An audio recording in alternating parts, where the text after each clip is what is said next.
మామూలుగా ప్రొడ్యూసర్స్ ఏదైనా ఒక్క సినిమాకి ఇంటర్వ్యూ ఇవ్వడం కామన్. మీరు ఒకటేసారి 3 ప్రాజెక్ట్స్‌తో ఇస్తున్నారు. మీకు టైం సేవ్ అవుతుంది, నాకు టైం సేవ్ అవుతుంది. గుడ్ స్ట్రాటజీతో. సో ఎలా సార్ ఇది 3 ఒకటేసారి ఎలా సెట్ అయ్యాయి?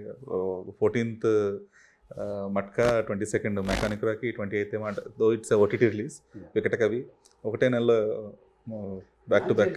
అలా వచ్చేసింది అంతే. అది ఓకే. మనం యాక్చువల్గా అది మెకానిక్ రాకి వేరే డేట్ అనుకున్నాము, బట్ అమెజాన్ వాళ్ళు ఇన్సిస్ట్ చేయడం వల్ల 22nd రావాల్సి వస్తుంది. ఓకే. సో ఇన్సిస్టింగ్ అనేది మధ్య కొంచెం పెరిగింది కదండి దానివల్ల. ఓకే. అవును. అంటే ఒక 2-3 weeks around month back Dil Raju గారు అన్నారనమాట.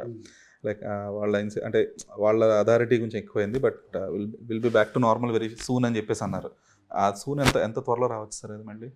అదే మరి ఎంత తొందరగా మనం అడుగులు ముందుకేస్తే అంత తొందరగా. ఇప్పుడు తమిళ ఇండస్ట్రీలో వాళ్ళు కూర్చొని మాట్లాడుకొని నెంబర్ ఆఫ్ డేస్ ఇంక్రీజ్ చేసుకోగలిగారు. మనం కూడా అలా చేయగలిగితే బాగుంటుంది, అందరికీ బాగుంటుంది. లేకపోతే ఏంటంటే ఇంకా రోజు రోజుకి మనం రిలీజ్ డేట్స్ అనేవి వాళ్ళు చెప్పిన డేట్స్కే రావాల్సి వస్తుంది.